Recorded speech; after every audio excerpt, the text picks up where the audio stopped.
All right, I'm on bottom if you want to close our delta some. Sure, I'm way up.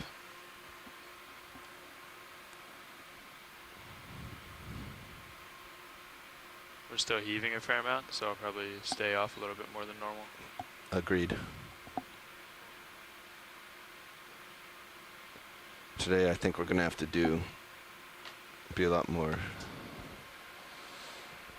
more on top of our positions, you know. Yeah. Pilot, this is watch lead. Go ahead. Sorry, pilot, this is watch lead. Go ahead, watch lead. I had Bridge, turned ROV off. nav. I wasn't listening to you there for a moment. While I was giving that D2 little and tour, I Sirius had all are of on the bottom. audio off for the front row. So I want to go over a can I ditch get plan a if you're little ready. sit rep on what the situation is? Sure, To start be happy here, to. the face is mostly north of us. The So I bridge has think finished south what is they were going to be doing the up best. there. So we've, we'll as you see, re-advise we've the other reacquired cliff bottom. we're going to is towards we the just west. got here, so we're still getting a little but we'll set have up. another, it's in a canyon, in so about we'll have another wall 2 or to 3 the minutes east, so we'll be have ready do to go. something a little trickier maybe. And continue movement. Copy that, pilot. Thank you.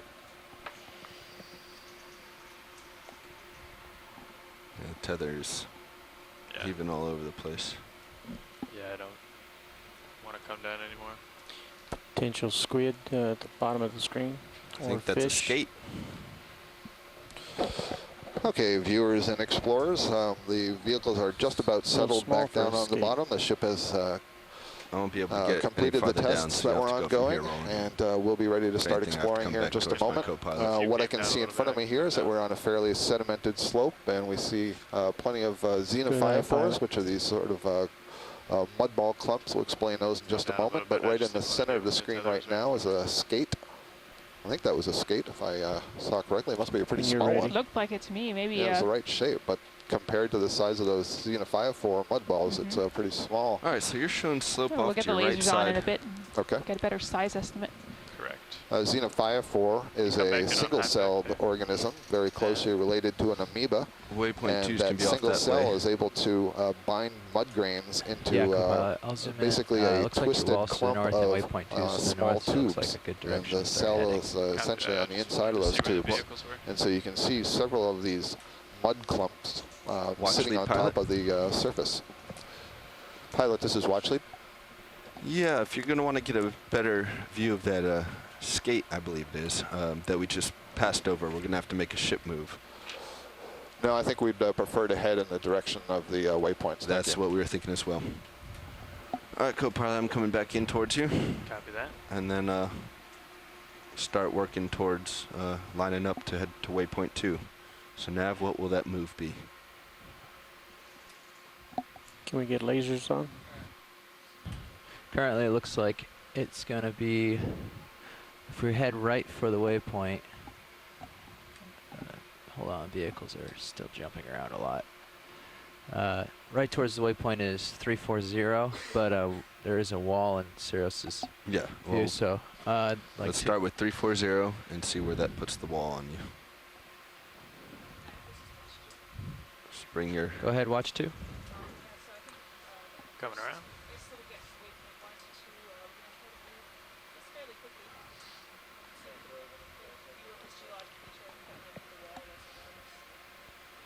Absolutely, thank you.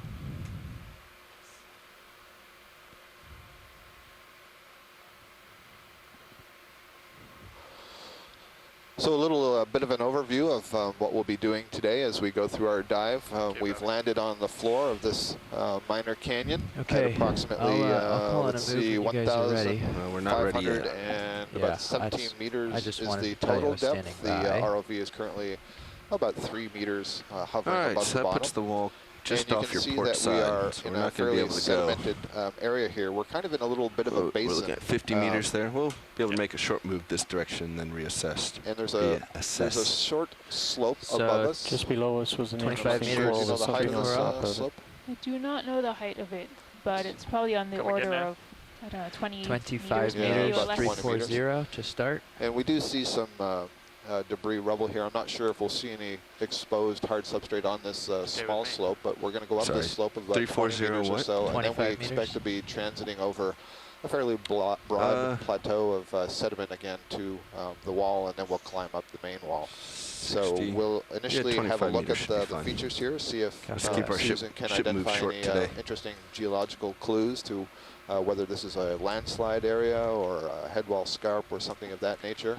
And then once we get up on top of this little feature, we'll move a little bit more quickly over the flat sedimented area until we encounter the wall, and then go much more slowly as we climb the wall, which is approximately 120 meters tall or so. We're moving towards waypoint 2. Looks like an eel there. Or bridge, ROV nav. Ship move, please. Can we do 25 meters, bearing 340 degrees at 0.2 of a knot? Again, seeing a very heavily sedimented bottom here. So this isn't surprising given we're on the canyon floor. So canyons act as channels to bring sediment down from the continental shelf. And in this case, from the shelf break, from the shelf slope. And it's all funneled down to these canyons and deposited on the bottom. So that is why we get so much sediment piling up here.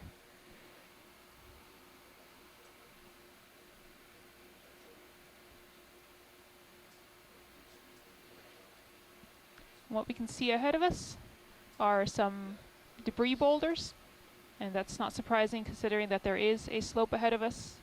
That slope is on the order of 10 to 20 meters high. We'll have to see once we head up it. And it's likely that these boulders are coming from that slope. We're still a fair distance from the debris. All right, video. Looks like I'm with you now. Our ship's moving in, that we have seen we're clear to look at the previous 2 dives. Copy that. And that tends to crop out in the lower parts of the canyons. So it's an older unit. Chalk is made of calcium carbonate. That is the hard shells produced by plankton, by organisms floating in the water column that rain out when they die. See a few things on the rock here. And we'll try to get a close-up of this rock here so we can get a better idea of what it's made of. Okay, Bobby. I'll keep an eye on sonar and on the tether while you do detailed things. Roger that. How are you feeling about your altitude at the moment? Looks like we're coming up with some debris here that has directly under the ROV growing off of the side of this rock. See it in the still camera. Thank you, Roland. Just went off to the right-hand side. You can partially zoom on Sirius. See if we can pick it up. So when possible, let's zoom in on this debris boulder here, please. Hold there. Sorry, standby watch lead. We have some debris in our near area. At least one of these anemones that we see in the foreground. See it a little bit. That white rock ahead also shows some. Got themselves into a comfortable position, but one of those ROVs at least would be referred to as a Venus flytrap anemone. And I had referred to that trash all around earlier as being in the genus Actinocyphia. And I heard from one of our colleagues on shore, Estefania Rodriguez, who's at the American Museum of Natural History in New York, and she is an expert on sea anemones and deep-sea sea anemones, and she pointed out that there are actually potentially several different genera and species that maybe have this appearance of a Unfortunately, we got some line around here, Roland, so this is the best I'm going to be able to do. Let's go in on these another genus is Paraphiliactus. I wish I could sit down and get a prettier view. This is one of those. There's also a grenadier swimming in the front of those 2 anemones, and it looks like these are 2 different species of anemones. 3 meters, Bobby. One of the things you can see about these anemones, at least the lower one, it has a very rough surface. It's kind of warty. Probably has a bit of a cuticle associated with it. And this one, you can see the end of the tentacles have little knobs associated with them. It's somewhat contracted. The column is somewhat contracted. You can see where the base of the polyp, the whole structure itself is referred to as a polyp, is more or less glued to the bottom of that rock, and the mouth would be in the center of those tentacles. It's a member of the phylum Cnidaria. Rock up just to that coral, just above There's a small Octa Coral right above it. I see 2 polyps hanging down the top of the screen. Actually, it looks like those are very recent recruits. There's actually 4 separate ones there. 4 separate recruits. D2. I'm pretty far away. 2 of them are just 1 polyp recruits, and then 2 others have 2 or 3 polyps extending. I just see it coming in through the foam. So see the line that in the suggests that very short time ago there were some larvae that settled on that rock and have begun to grow.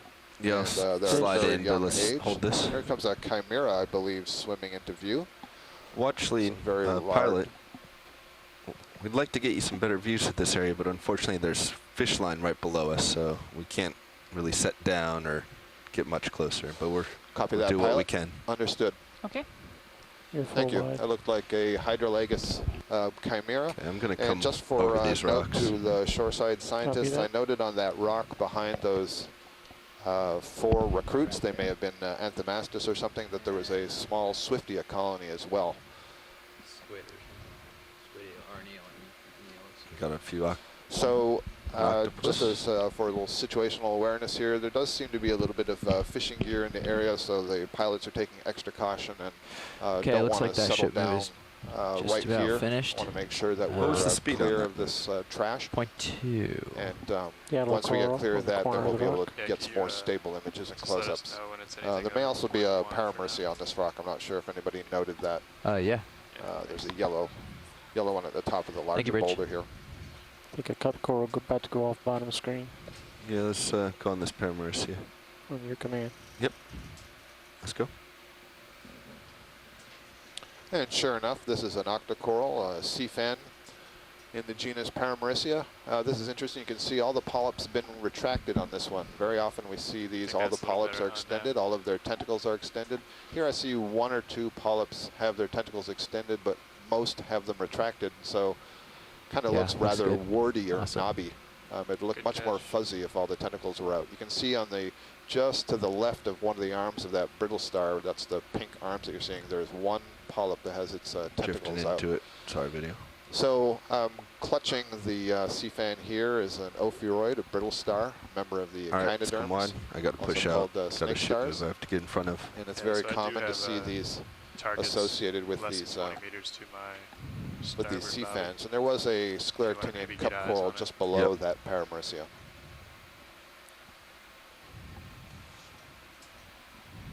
Looking at again at these large boulders. Probably just a big again, I think what we saw earlier was debris. Here it's a little bit harder to tell. They're covered in sediment. Get out of this area with the trash anyway.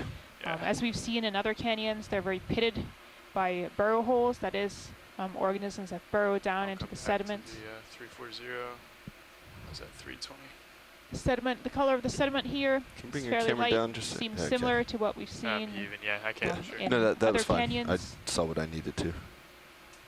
Again, in these areas, we sort of have 2 different sources of sediment in canyons. You guys do one is that sediment can be carried down off the continental shelf. Light bars. So that is material that my light bars in. Often comes from the continent, so from on land. Rivers can bring a huge amount of sediment sometimes.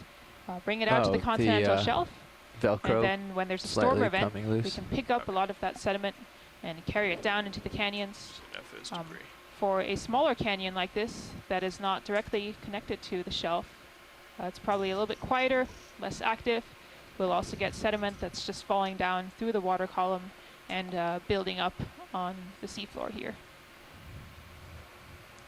And I'll point out to our viewers that in addition to Susan and I in the control room here, we have a fairly large group of scientists in various institutions that are joining us from shore and are participating live through an instant messaging service, something we call the event log. So you may often hear about comments that are being made in the event log.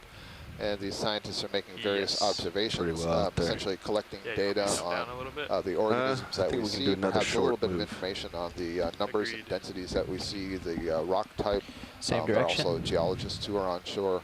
And so as we go through, I'll give you some insight into who's joining us. And I can tell you that right now there are at least 23 different locations joining us. At some of those locations we have what do you think, let's head towards the wall. Individuals. I heard earlier this morning that at the Inner Space Center, I believe Dr. Karen from the University of Rhode Island, and one of her classes was participating in the dive this morning. I think that was a biological oceanography class. Sounds good for so welcome to you. Let's go in here, some fun stuff. There's a whole lot of Anthomastus colonies on this rock. It's really interesting. So in the center of the screen, we're seeing this red thing is Anthomastus. This is an Octa Coral.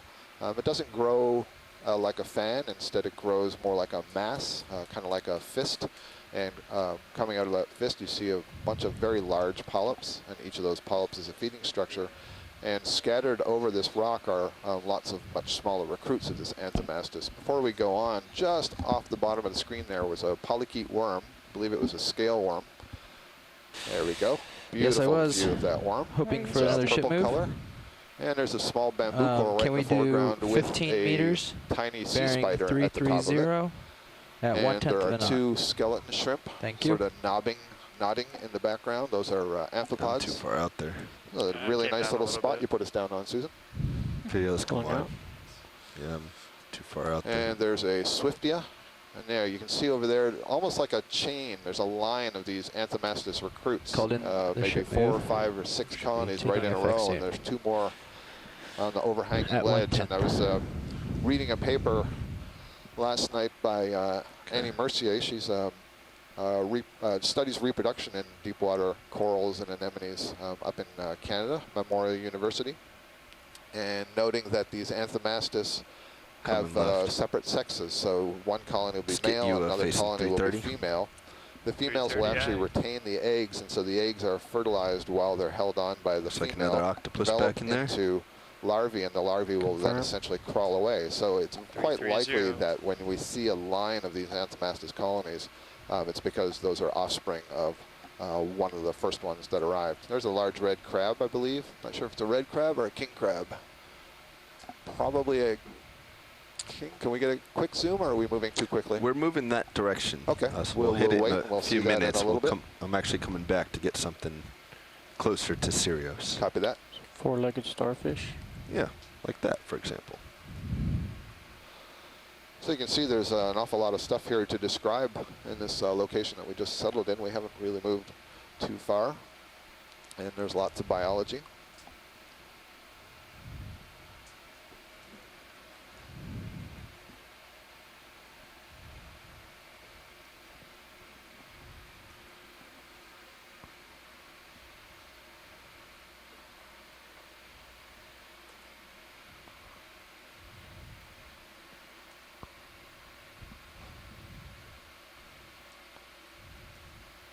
Here on this boulder again, some evidence of fracturing.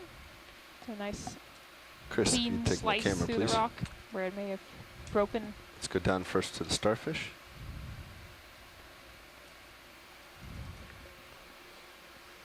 Or sorry, sea star.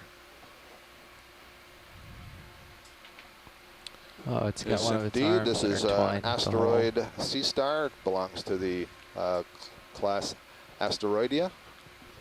And I believe this is a neomorphaster. We've seen several of these in our dives. This one appears to only have 4 arms. You can see on the upper side there, it looks like there's a little bit of a divot there in the body where it's possibly lost an arm. Are we able to get any closer on the zoom? Because it looks like there's a tiny arm starting to grow just off of the top side there. Okay, thanks. So sea stars are capable of regenerating their limbs. And so I'm not sure what the rate of growth is, but at some time in the future, this should be able to regrow that 5th arm. Okay, coming to the left.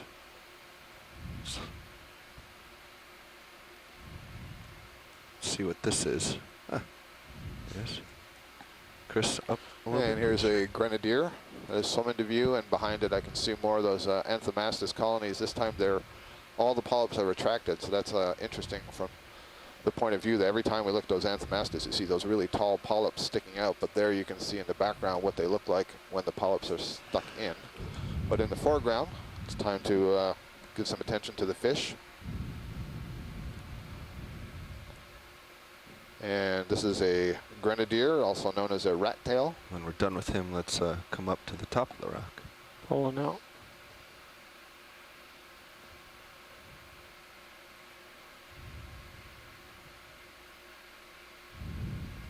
You want to show the crack? I want to get center. A smooth section on it, inside. Let's go in center, and then we'll go to the right. Up, Chris. Yeah. Looking at the stalk at the top. And this is a Swiftia Octa Coral colony. And in the foreground, it looks like a very small, maybe that's a bamboo coral, the white one. Not quite close enough to know if it's that or if it's a little sea pen. I think it is a bamboo coral though. There are plenty of octocorals here. Actually, you know, that must be a sea pen in the foreground. The polyps are just too big to be bamboo coral, and I don't see any nodes. So for the time being, we're going to label that a sea pen, and we'll have a closer look at it later on some of the video. But in the background... Would it be helpful to get closer, Watchling? If that's possible. Video, come on. It's in a little bit of an unusual place. Sea pens are also Octa corals, but they're typically adapted for living in soft sediments. The base of the colony is inflatable, and it can serve as an anchor in the sand or mud. There is a group of sea pens that has been recently described called the rock pens, and that inflatable peduncle basically sits on top of a hard substrate rather than poking into the mud or sand in order to anchor it. So it's quite possible that this is one of those. How close I am to that. All right, actually I got... You got mini Zeus. Yeah. In a good spot too. Perfect. It looks like there's several of these Swiftia colonies on this rock. I can see at least 4 or 5 different ones. Okay, let's come up. Let's see if we can grab it again. And you can see in the far distance on the right side that large crab. All right, we're going to try to get another look at this white coral. So you see it's got this really narrow skeleton and these very large polyps. I do not see any of the needle-like sclerites. Those would be calcium carbonate hard parts that are inside the tissue of the polyp. That would be very characteristic of the bamboo. If we could pan down that colony, that would be very useful. I don't think light's going to help us. It's just really noisy environment. Yeah, I think this is a fine image. Yeah, so there's no nodes on that thing. That's a sea pen. Thank you. That was terrific. Glad we could help. 2-shot? It's all pilot. Yeah, very and then nice. Video will be helpful to grab the ones in the background that don't have the rock behind them. Yeah, the 2-shot here first. So the other day we were in a canyon, we also saw some of these corals that we were calling Swiftia. If we could just get another quick view of that red Octa coral while we're here. Of course. What's interesting about this is that the tissue looks rather thick. It looks a little bit thicker than I'm used to seeing on most typical Swiftia. And so we'll get some good imaging of this and verify as best we can in the future that this is the genus that it belongs to, Swiftia. In order to truly identify these things, we would need to take a collection, bring them back into the surface, look at them under microscopes, study with genetics. Most of the anatomical features that are used in the identification of things are microscopic and can't let's be go seen. for Thank you, pilot. Oh, yep. Can't be seen from these images. Oh, sorry.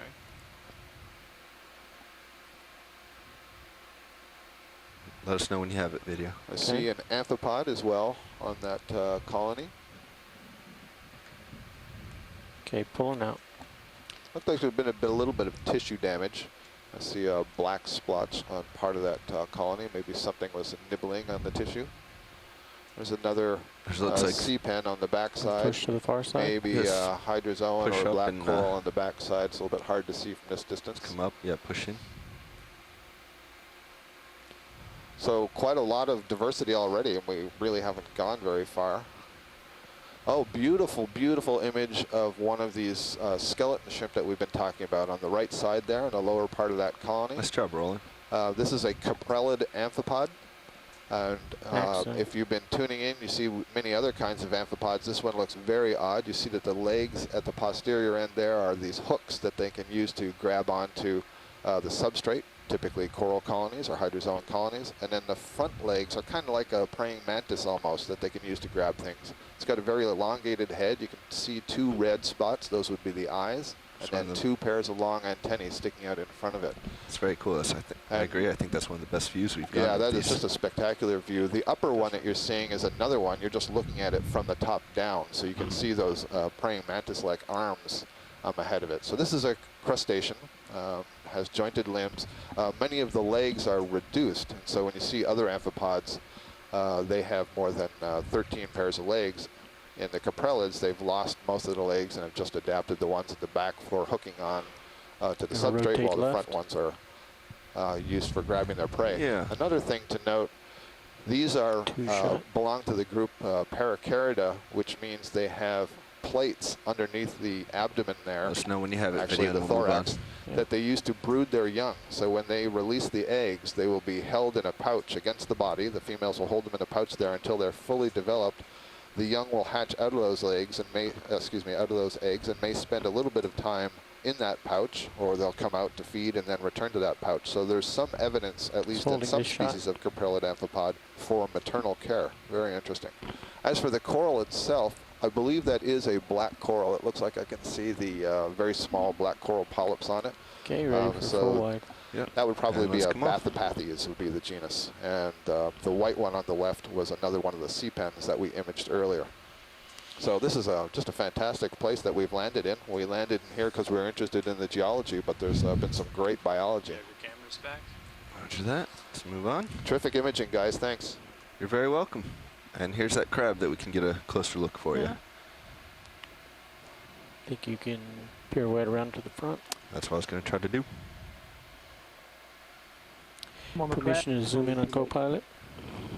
And we're going to get a close-up of this crab in just a second. Looks to me like a Neolithodes crab from this distance, so this would be a king crab.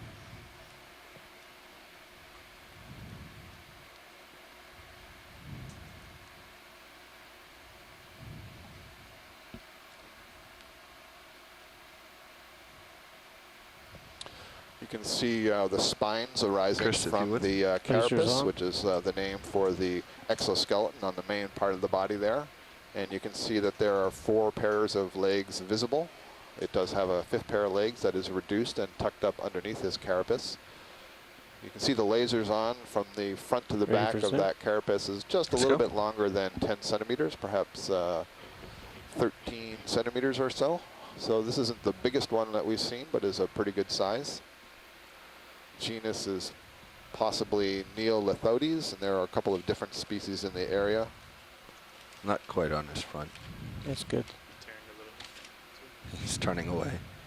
You can see the antennae just flicking back and forth there. Those are sensory, allow it to detect chemicals. Basically, you would think of them possibly as odors in the water column. You can see the eyes, and then the other things that you see moving very quickly are down a little. Appendages that are associated with the mouth parts. And so it could be, perhaps it's feeding, maybe it's picked up some organic particles off of the mud and is moving them towards the mouth. There's also going to be structures that are creating a flow of current over the gills. These crabs will have gills just tucked under the carapace there. Yep, just going to get a full shot. Allowing them to exchange oxygen with the water and release carbon dioxide. What do you think, Copilot Nav? And then they may also be another short move? cleaning off well, actually, limbs let's see if I can get out and get eyes on this There's a lot of different appendages. Should be within reach now. Associated with the head. Lasers off.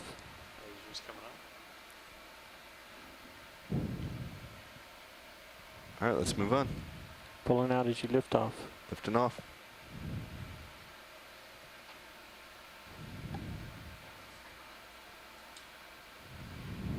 You have camera control?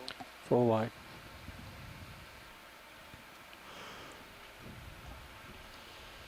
So turning back to these debris boulders, well, at this point it's hard to tell if they're part of the cliff that's ahead of us because they're so large. All right, let's go get eyes on what we have. But there's not a lot of evidence that there are strong currents in this area.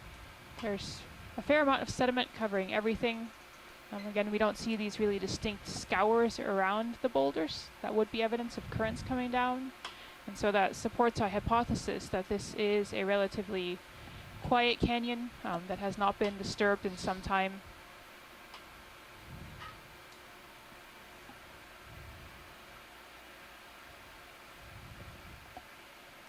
And it does look like these are still debris boulders and we have not yet reached the main cliff. Looking at Sirius sonar, looks like the main cliff is still about 25 to 30 meters ahead of us.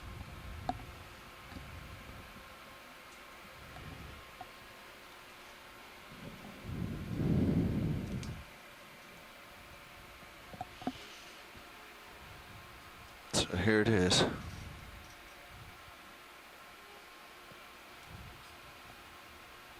Okay. This is looking like the wall ahead of us that we saw in our You don't have a top on it seafloor maps on of this yours. canyon. We'll look at the debris first. That we were hypothesizing was the head wall, sort of the face Getting out to the of a landslide. A couple of ready for a Oreos move. down there as well. False Real short boarfish. one. So There's real 2 short of them. 5, real short 10. And I think there's also 10 or hake less. possibly I think 10. in front of the 10. first Got it. boarfish. And 325 sound good. And we're still approaching the wall. We're quite a ways out in front of Yeah. Sirius right 330. now, but when we're better positioned, we can get a close-up on these fish. So if the 325 is fine. fish Okay, folks would fish just on be the right. patient for a moment, we will get In the those for you. center. Just hold it here. Looks like this, if All right, this now you is a can if you hake, want. it looks like it's doing something in the sediments. Can we get a view of the one just off screen? Yeah. It looks like it's nestling down into the Bridge, sediment. ROV nav. Ship Long move, fin please. hake. That's what Emily Duan tells 10 me. meters. Emily Bearing is with 325 degrees Peter at Oster. 1/10 of a The knot. 2 of them are together at the Mystic Aquarium. Peter Oster is a fish biologist at the University you. of Connecticut and also has a position with the Mystic Aquarium.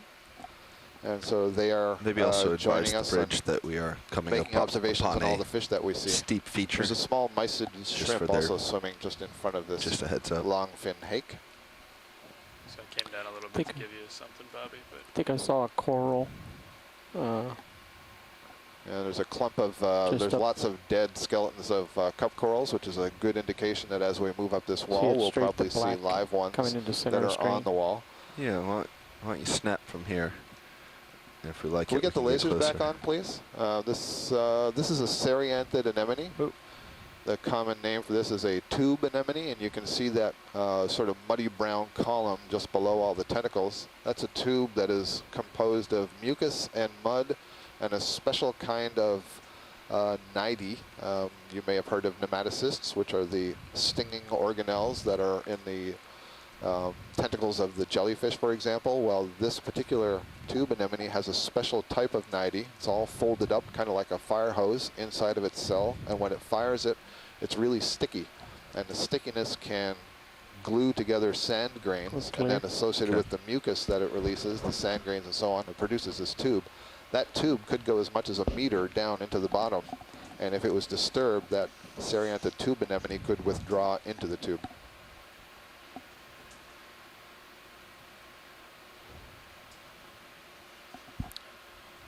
Let's just give an overview scan while we bring Sirius a little closer.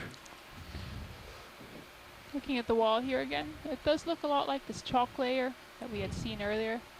Oh, here's something interesting. Is this the fish we were looking at earlier? Yeah, this is one of Okay. the Oreos, or the false boarfish, Neositis. And I see from looking in our event log, our instant messaging system with our scientists on shore, we have Brad Stevens with us. Brad is very interested in the crabs that we see on this dive and in these canyons, and he is watching the feed with his students at the University of Maryland Eastern Shore. So welcome aboard, Brad. Glad to have you here, and your students. A couple of anemones on the wall here, one of them quite large.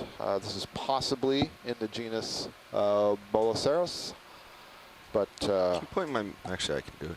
these are tough anemones to identify from these videos. Can we go tight to its mouth? 1 second, Boulders. there. Trying to get us And set then up for above the anemone are lots of cup corals. And you can see the way they kind of tuck themselves up under ledges and overhangs. Yeah, we and can, most of them go are ahead. oriented downwards, so the mouth and the tentacles are pointed downwards. Here's a nice view of that anemone that I just referred to as possibly Boulders. That would be the genus name. It's a nice view of what's called the oral disc and the tentacles that surround the oral disc. And you can see the mouth ever so slightly raised in the center of that oral disc. And as we pass over by it again here, you're going to see a bunch of lines that appear to be radiating from the tentacles towards the center of the mouth.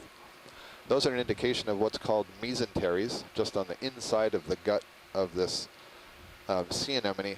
And basically you can imagine almost curtains that are partitioning a room. So the central gut space has the walls infolded to create a whole series of chambers, if you will, into the gut.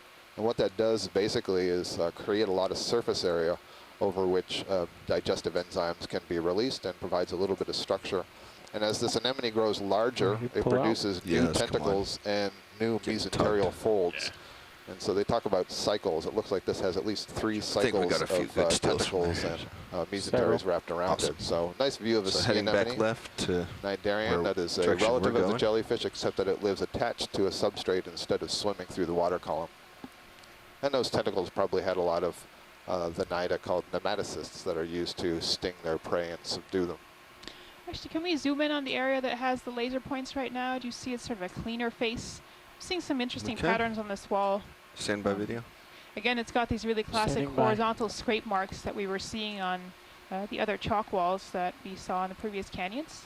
At the base of the wall, just above the sediment, you're seeing a very distinct line. It looks like there's some differential erosion.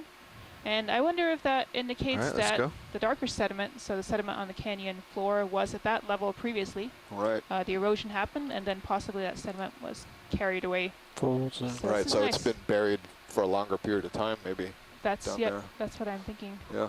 And it's nice. We're getting a nice, clean look at Bridge. this chalk There's layer. something sticking out of one of those little holes. It looks like maybe we're a now fan on worm. that smaller wall, so south is still a ditch plant. Is that what's in the middle of the screen now? Is that Doesn't it look like it's extending from one of those little holes in the wall? It does. Let's go up to the dark spot. I'm going to have to come wide. I think it's to my right, but it might also be up. Yeah, there it is. Oh, that's interesting. A little feature there. That is. You can see kind of like swirl marks around it. It looks, it looks like a cavity that was in the wall, and then the rest of the wall has been scoured away, leaving what was previously a little cave. I'm not sure what that brownish patch is. Maybe some sponge or something like that. There's a lot of other mucus strings that have bound up some sediments and so on. Look like this sort of spider webber stuff that's hanging out from some of these holes, hanging down on the wall. There's no doubt a bunch of worms that are tucked away in some of these crevices, and maybe very small sea anemones.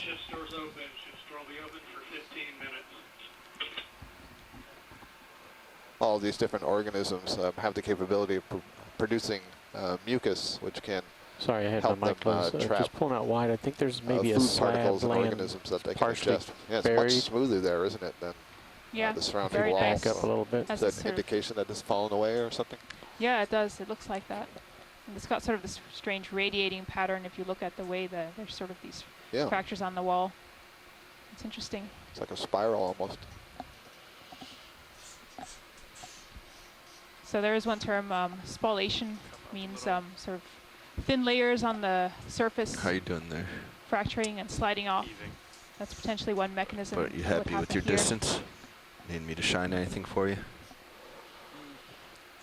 Pilot, if we're in a good position, just off the top center of the screen, not visible now, there just came into view that large sort of mud ball in the center that's just on that ledge. It looks extra big. There's another one up the to one in the top left, or the one center? The one center. Let's do the one center. They're both the same thing. It's just they're so large. It's quite interesting. And let's just get a good, nice close-up view of it for later analysis.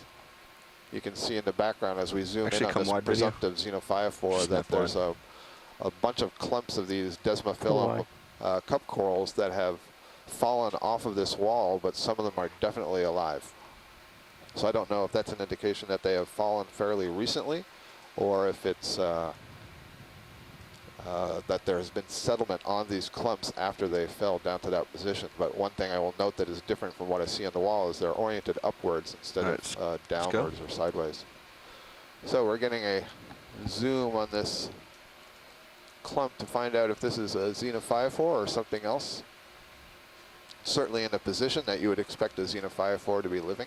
And you can see there's looks like it's a series of tubes that are all sort of anastomosed together. Thank you for that. We can get a good grab from there. Clear. Okay, let's come wide. Heading off port down the wall.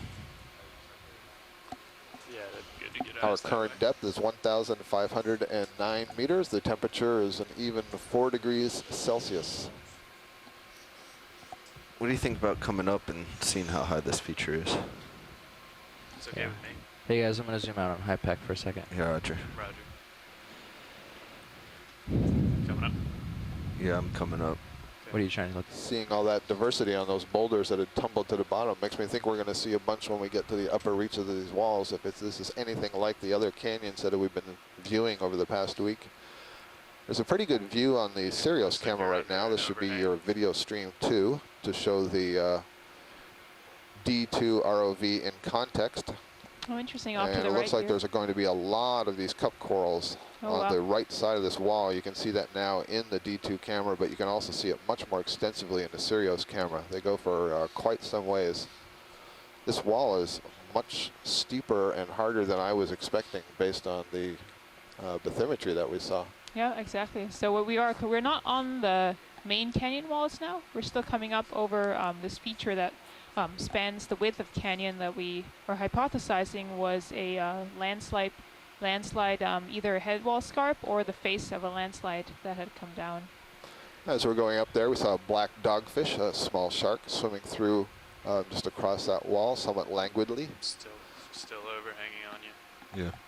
So, I'm coming up. So actually, what we're doing right now is just getting an idea of what is here in front of us.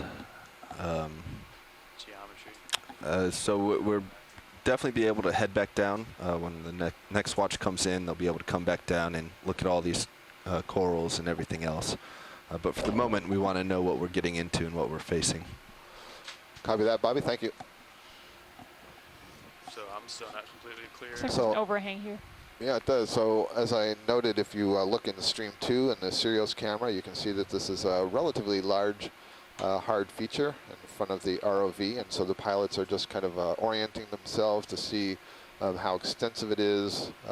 Is it curled around them? Are there any overhangs that they aren't aware of that are above the ROV? They just want to be sure that they're not putting themselves into a position where if we had a sudden ship move, for example, or the currents carried us or the wind picked up, that the ROVs would be pulled into any wall. So it's always a good idea to have full situational awareness before you commit to getting the really close-up detailed pictures, but we will do that once we're established and set up here. Looks like we're passing nice black corals and some other stuff. Yeah, so there was a black coral on the somewhat flatter part of this slope. There's another octopus climbing up, but the extent of the cup corals here, I think, is much greater than any of the places we'd seen before. There's a very large black coral on the upper part. So I think we're at the upper part of this small feature that we thought we were going up. You can see it flattens off much, much more. And you can see that that large black coral, probably the genus Telepathes, is positioned right at the transition between the vertical and the horizontal slope. This is something that we've seen fairly often, that many of these sessile organisms, sessile being those organisms that are attached to the bottom and that are capturing their food from the water that's passing by, prefer to grow in these areas right near edges, as opposed to growing up on the flat part. I don't see anything in Sirius, and it looks like it flattens out here. So it looked like on the sonar there was a... I wonder if we have reached the top of the wall. I don't believe so. Just looking at our navigation, I think we should still be moving up over the wall. Something white in the distance. We have come about 30 meters We've at least since hit we touched down break. on bottom. Do you have a height vertically, that estimate is, now? we have come up 30 meters in depth. Sorry, an estimate for what? Height of that wall we just came on? Yeah, what are you at right now? We're at 1480. 1480, right, okay. And the base of wall was at 1516. I can't hear you. Base of wall is at 1516. 35, 36 meters high. Okay. All right, well, we'll come down, look at this large black coral, and then our relief will be coming in soon, so we'll let them. But you can see why we didn't want to move Sirius anymore that way, because as we came up, it kept overhanging, so yeah. Nice job.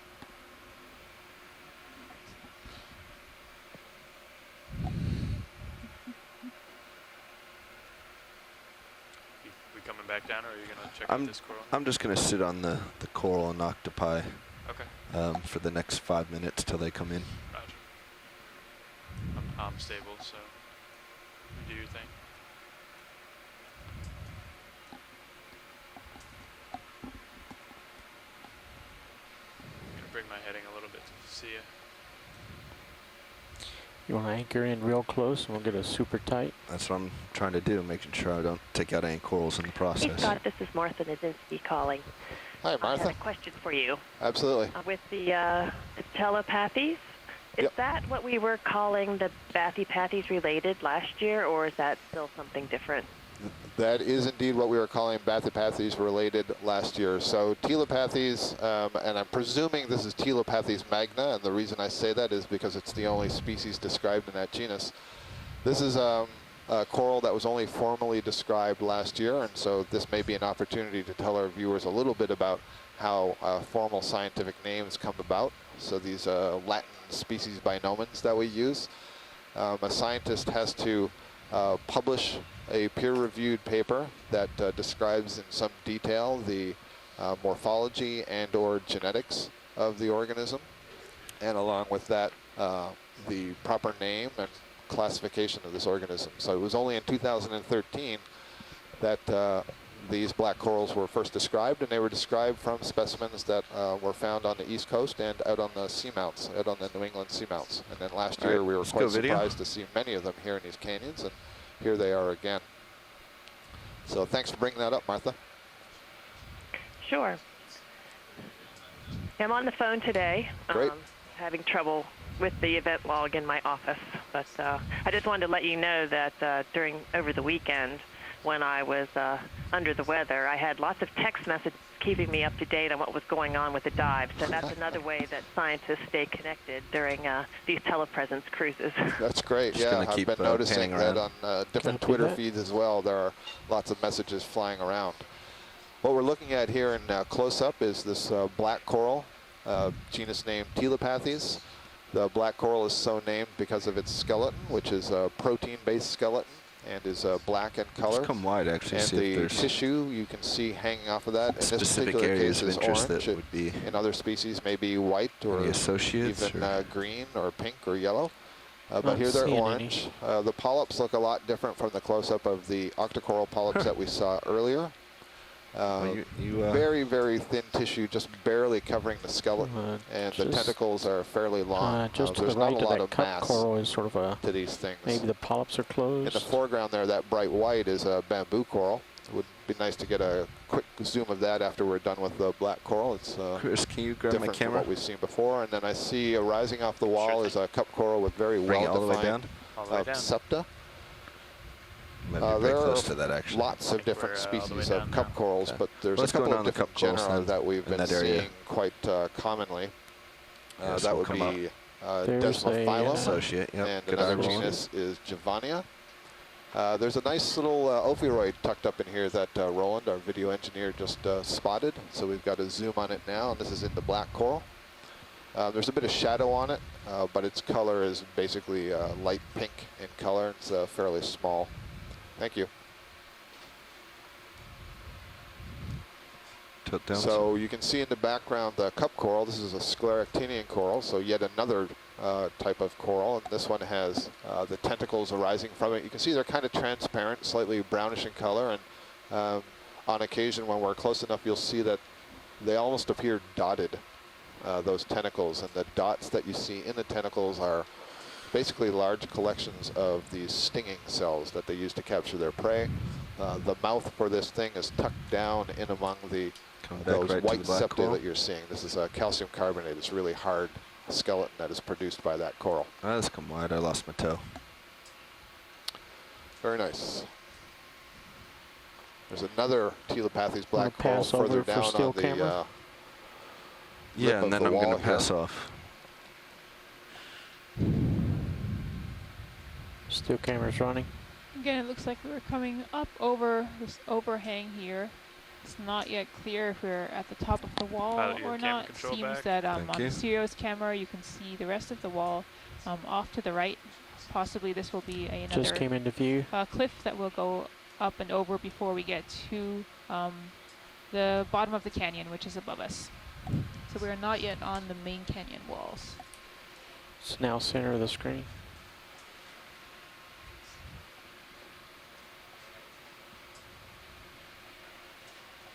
And now we got the octopus in the still camera.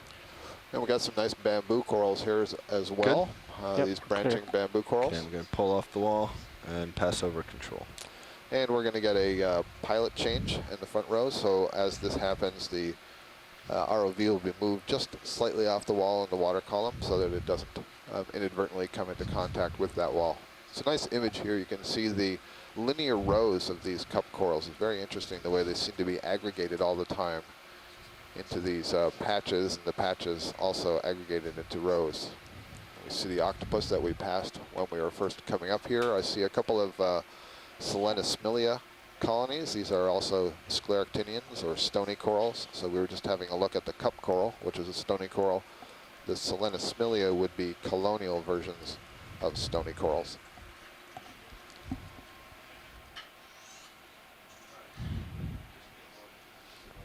ROV is currently sitting at 1,482 meters. It's approximately 26 meters above the canyon floor where we first landed. So at least this part of the wall feature is approximately 25 meters or so tall.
A pilot and F.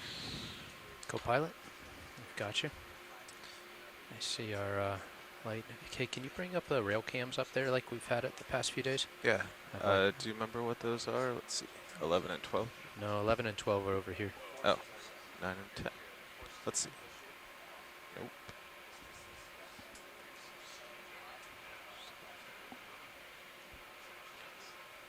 Wow, this is really overhung. Okay, watch leads, pilot. We've made our watch change. I'm ready for direction. Okay, watch change is complete. I have just written into the shoreside scientists and asked how many are interested in viewing parts of this wall so that we should go down, or how many want to go upward and outward. And let's see.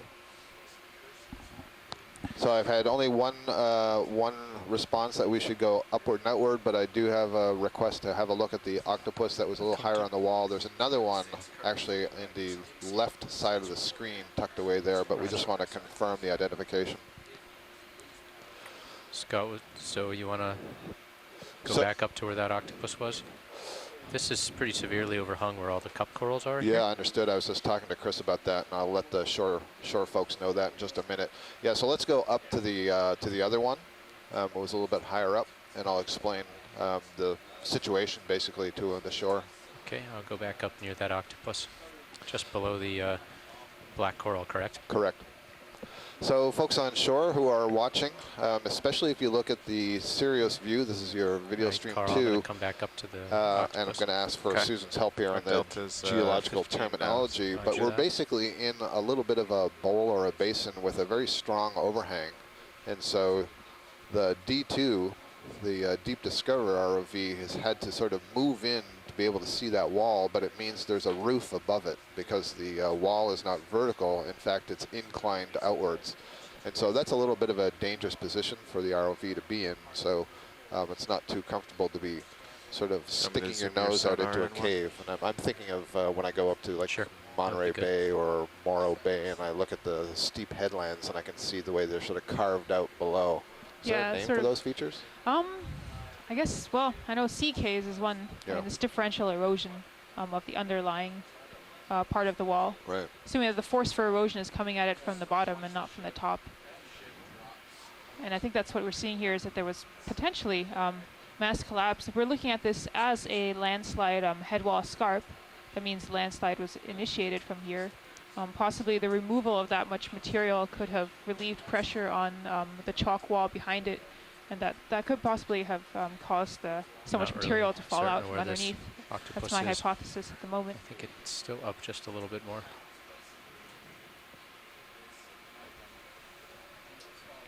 Oh, it's just about to come into view. I can see it in the mini Zeus. HD2 has it. I see it in Sirius too.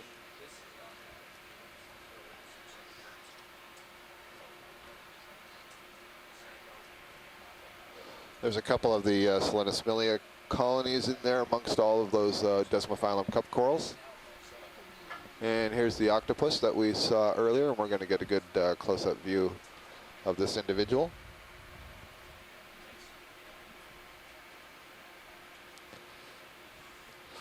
Tim Schenk from Woods Hole Oceanographic Institution is pointing out that we're seeing these lines of these Desmophyllum cup corals, and when we first got to the base of the wall, we saw lots of these corals kind of tumbled down onto the substrate. And so here you can see is a location that they're basically coming from. Video, it looks stable for now, but as the rock erodes under them, they may tumble off.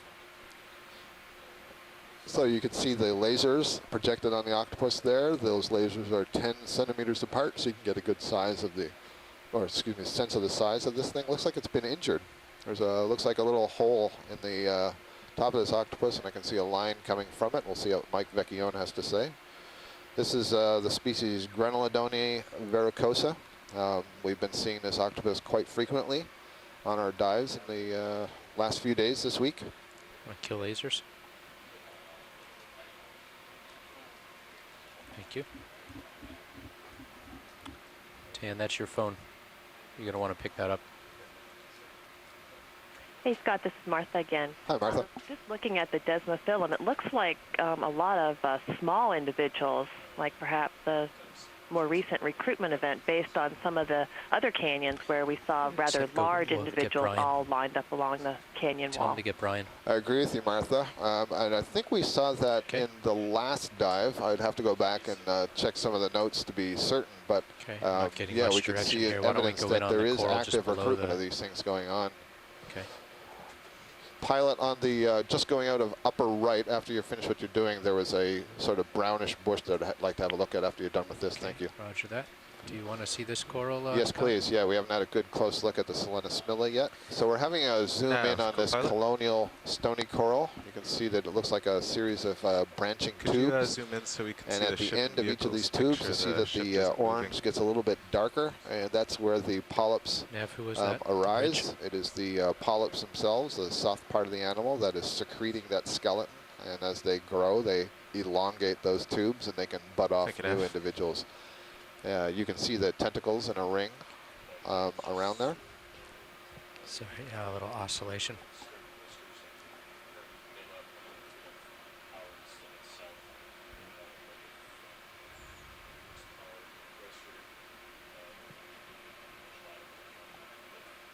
Laterally to the south? To the north with the current, yeah.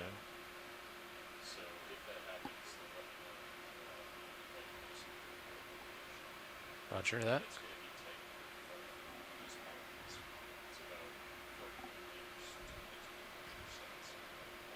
Yeah.